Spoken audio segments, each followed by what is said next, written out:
Hey everyone, I want to talk about Las Vegas growth going forward. So, there's a proposal to expand more federal land. So we're in exploration peak, not on the top, but on the edges.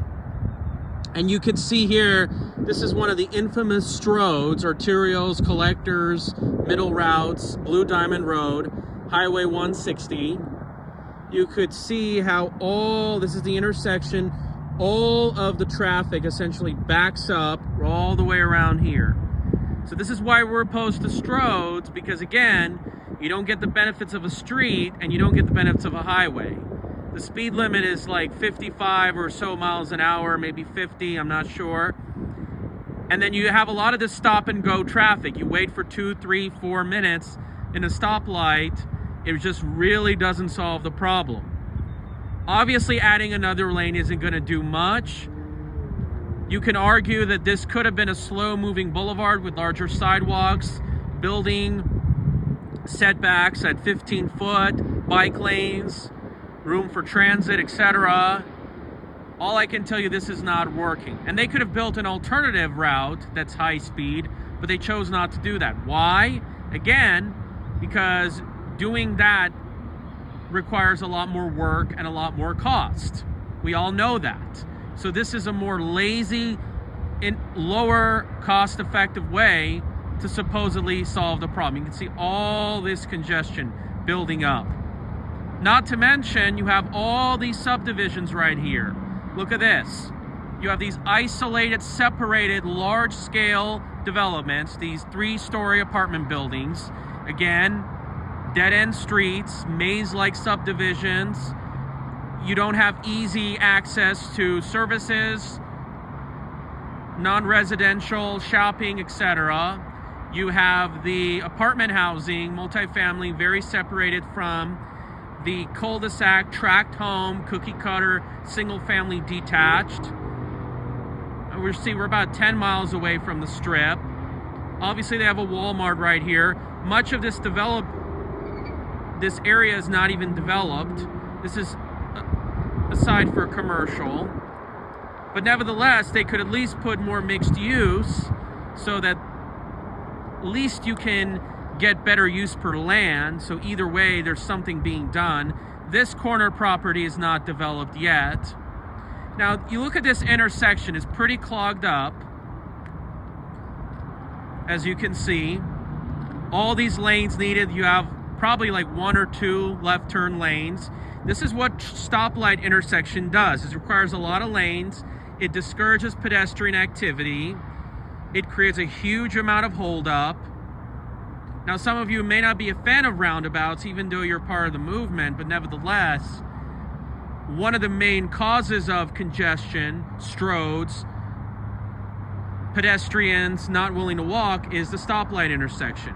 Now let's give some of the bright spots, okay? There's a lot of large lot homes. A lot of them are in more of a grid street layout. They are car dependent, that makes sense. But when you're talking about tiny lot homes and multifamily, that's a different animal. And when you talk about all forms of non-residential, as you can see here, being very separated from the residential, no matter what it is, this is where the problem is. But remember, all these widths, all the standards for these roads, Stroads, whatever you want to call them, the strip malls, the housing subdivisions, they're all according to code. Now, you can argue that some of our codes are pretty flexible. You can argue it's easier to build mixed use and multifamily compared to other areas, more denser development, but still, much of the same son of a gun still exists. And one of the challenges, if you want to put non-residential, especially corner stores, cafes, next to residential, is you have to obviously make them more compatible. You got to put limitations on commercial signage. You have to remove parking requirements, work on the building facade. It's not that easy, but I think it's worth it. And I forgot to tell you about this. Right here is you do have mixed use development. Now, it's not a mixed use building, but you can see these apartment buildings right over here. They're in about the same property kind of like where I live, where we have the Strong Towns meetings, in the retail center, and there's an Albertsons gas station and so forth. Now, this is a step forward, but then again, it's still one of these large multi-acreage pods, and these residential units are still heavily separated. They're still cul-de-sacs, they still have stroads, which creates a very divided scenario.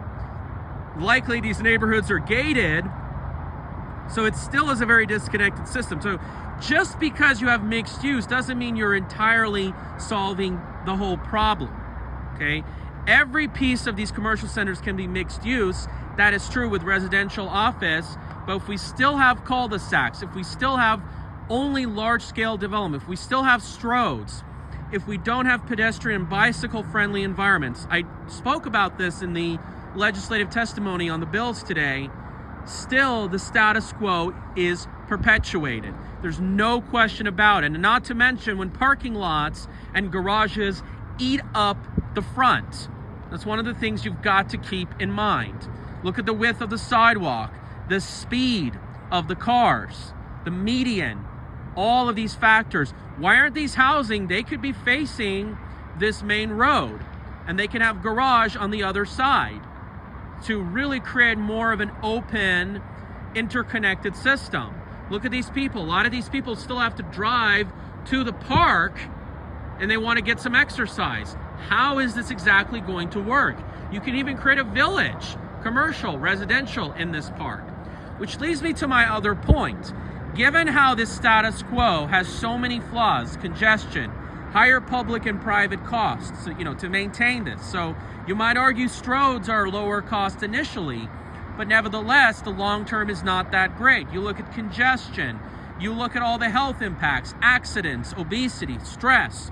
You look at the dependency on low gas prices, because electric cars, they have their issues too.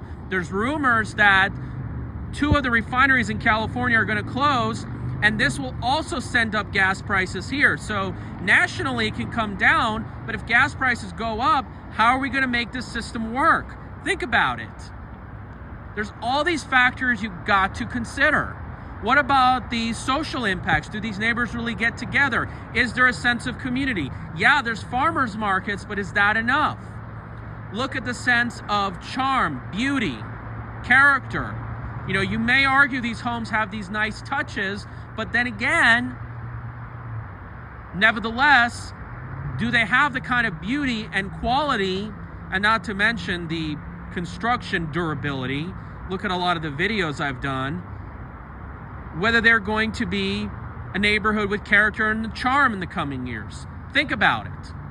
So there's all these factors. What about the environment? All this pavement raises the temperature several degrees. Right now it's a beautiful 75 degrees, but without the urban heat island effect, it could be 70. Think about how it could have impacted the rain we just had. What about all the land that's consumed to build this parking lot? And all of that raises the temperature, impacts species. So my question to you is, before I end this video, is do you guys think that the Las Vegas Valley should expand more federal lands? Now, if it does, at least you can agree that it should not be the same status quo BS that we've been having.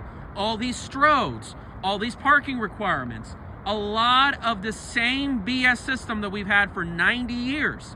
Because you need to step out, write letters, go to local meetings, speak to developers, or what I'm planning to do is start my own real estate development company with my own architectural renderings to deliver alternatives to the status quo. Because if we're going to expand outwards, we're going to have to do it differently. And if you don't believe we should expand outward, provide some solutions, because we do believe we should have more infill. We should have different ways of retrofitting our streets and so forth, because we know the status quo is not working. And remember, as you can see here, you can see some mid-rises and high-rises, but this just to show you that the heart of the problem is not density, it's not the height of the building, it's the layout of land use, transportation networks, as well as the buildings.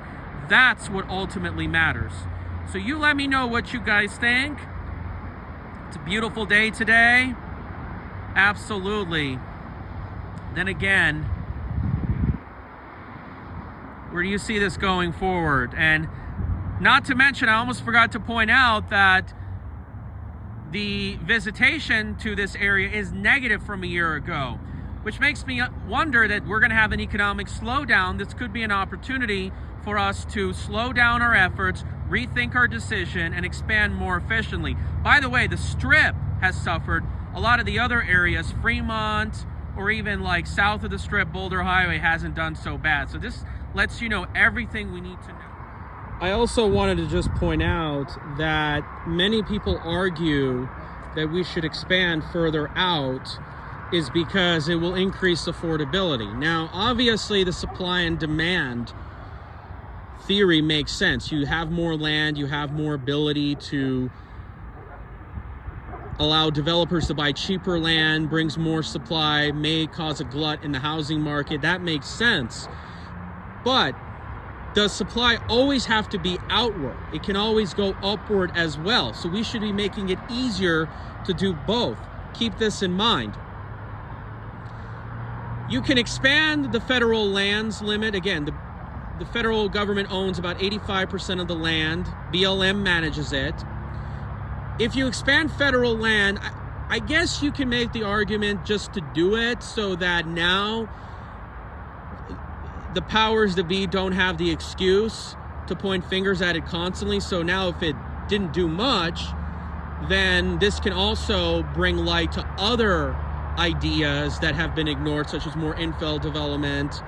The list goes on, TOD. So what do you guys think? Will this have an impact on affordability? I think it can, but I don't think this will entirely solve the problem, obviously.